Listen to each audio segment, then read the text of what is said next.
Hey guys, ConnorTsunami here.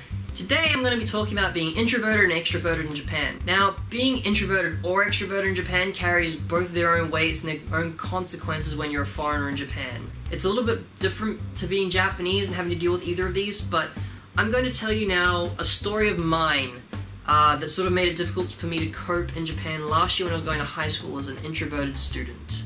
As I briefly mentioned in my video yesterday, I had issues with JFIE because they really didn't like the fact that I sort of wasn't coping with my host family because I'm not good with extroverted people and people who are really, really noisy. There was actually additional issues with that, with the fact that I wasn't making friends at school. Now, JFIE sees it as the student's mission to try and stimulate the students as much as possible, and I wasn't doing that because I have difficulty talking to people and making friends. Now, there was one more piece of this a little bit earlier on in the year, at the very start when I first got there, in the form of an American student who was very, very extroverted and caught the attention of all the students in the school. Now, stacked up to him, I was not interesting at all. Like, I was incredibly boring, no one wanted anything to do with me after the novelty of being a foreigner had worn off. So, as time went by, people got used to my existence and no one really wanted to talk to me all that much, but they were still really interested in him because he was like super outgoing and super loud and crazy and stuff, and I wasn't. So this essentially stunted my ability permanently through the rest of the year to try and sort of make friends because everyone wanted to compare me to him, and due to that, no one really wanted to talk to boring old me.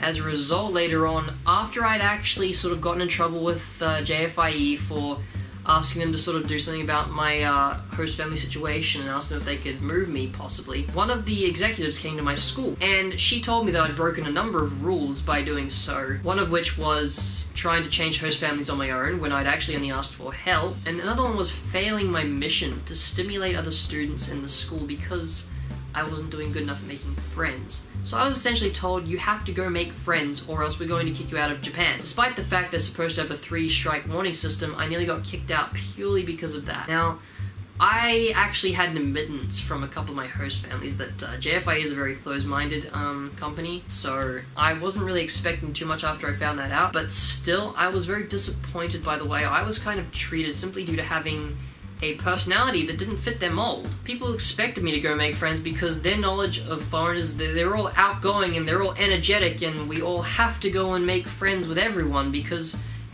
that's what the people in the movies and stuff do. Protagonist is always out there being the most popular one in the movies that they see here, and that's just not me. So I sort of got a little bit annoyed by the fact that they don't really seem to understand, or at the very least some don't seem to understand the fact that there are different kinds of foreigners and not all of us are sort of attention whores. Now, being an introvert, being someone who likes sort of being on their own a little bit, having their own space and not always having to be the center of attention, this made things really, really bad for me internally. Because being threatened to be kicked out of the country for being myself sort of really depressed me, and it ruined the whole experience for me being in Japan at the time. Like, for the last few months, the last 3 or 4 months I was in Japan, I felt really depressed, and I just wanted to be alone after that. I didn't want anything to do with the Japanese people, I didn't want to do anything related to JFIE. I wanted nothing to do with anyone in general until I went back to Australia, basically, because I just didn't want to be treated that way by people in this country anymore. However, that's not necessarily the case. While some people, of course, will see introverted people in Japan as sort of the less interesting and,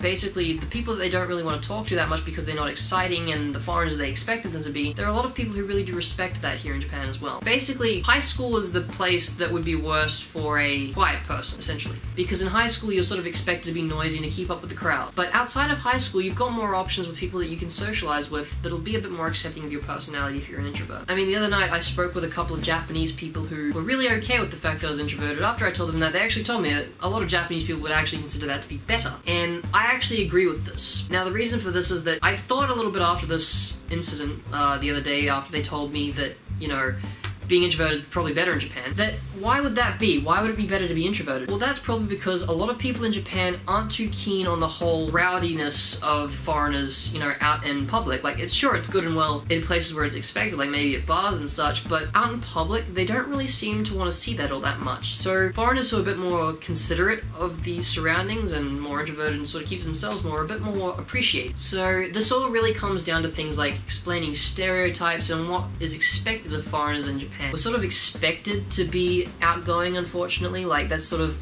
how we're portrayed from every bit of media that they see us in. So it's not really Japan's fault that they expect us to be this way, but at the same time, I don't think it's super fair that we get treated the way we do simply because we're foreigners.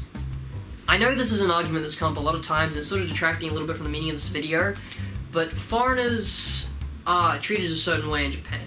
We're treated very specially, like we're different from everyone else, purely because we speak a different language or we look different. And due to this, we are sort of expected to be very loud and noisy because that's how they see us all the time. From here on, I really can't go on proclaiming how stereotyping is wrong and all, because even though it is, nothing I say is going to change Japan in its present state, and everyone's going to continue stereotyping foreigners anyway. So as unfortunate as it is, when you come to Japan, you've sort of just got to be a bit more conscientious of your surroundings and sort of understand the place you're in. Some places it's acceptable to be outgoing, and it's actually a good thing in some places, but in other places you sort of need to consider the fact that you are being judged by just about everyone around you for your actions. So you have to remember that, you know, everyone's sort of watching and listening in on what you do because you're a foreigner. You stick out. So if you're an extrovert, you could fit in really well at pubs and stuff, and you could be the absolute life of the party because you stick out even more than anyone else without even having to say a word. But if people expect you to be like that and you're actually introverted, that location in particular is probably not the best for you. I've had a lot of personal difficulties in Japan due to being introverted,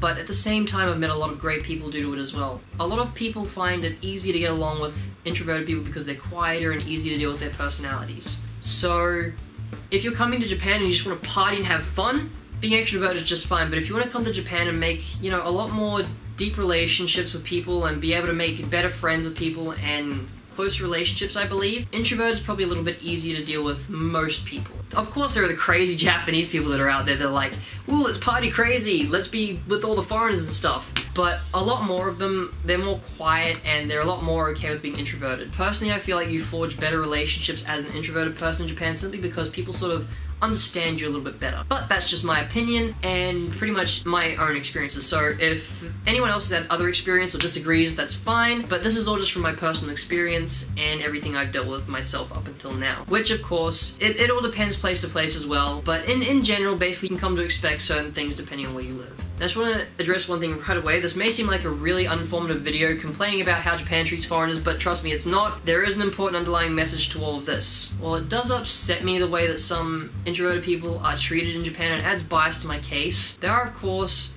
good and bad sides of the coin. As you all may have heard, Japan's still a developing country as far as the world is concerned. And due to this, they don't really understand the differences between foreigners and the world outside of Japan, and because of this, they sort of create their own assumptions of how foreigners should be and are. Now, just give me a sec here, because I wrote down a summary of everything I want to say, because I tend to lose point a little bit otherwise, so let me just read out my summary for you from my phone. To summarize, introverts can be really heavily shunned in some places, and foreigners are more often than not expected by default to be extroverted because that's all most Japanese have been exposed to, not thinking of the individualism we possess person to person. However, if you're an introvert, the friends you will make in Japan are much more likely to not be simply ones who want you to hang out because you're a foreigner, but actually take an interest in you in Japan. Consider your personality and how it might affect you in the situation you're in and how they may affect you and your surroundings, and you should be okay. So that's basically all I wrote. I wrote that out to try and memorize it, but scripting is sort of difficult to remember when you've made it like a few minutes beforehand.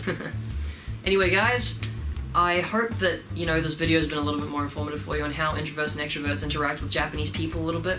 I know it's a difficult topic to tackle, but I sort of wanted to share my experience a little bit with it because some people may not feel like they fit in here in Japan simply because their personality doesn't really mesh with everyone else's here. So if anyone's planning on coming to Japan, I feel like a heads up on what sort of personalities are accepted a bit more in some sort of places might be a little bit more helpful to know. So with that in mind guys, that's all I've got for you today. I hope the information I gave you helped a little bit, and if you guys have any questions or comments you want to make, leave them in the comment section below. Feel free to also leave any suggestions for more Japan 101 episodes that you want to see down there as well. As always, if you enjoyed, a like is always appreciated, and if you want to see more Japan 101 every week, please hit that subscribe button. But that's everything I have for you today, guys. So, for now, this is ConnorTsunami, signing off.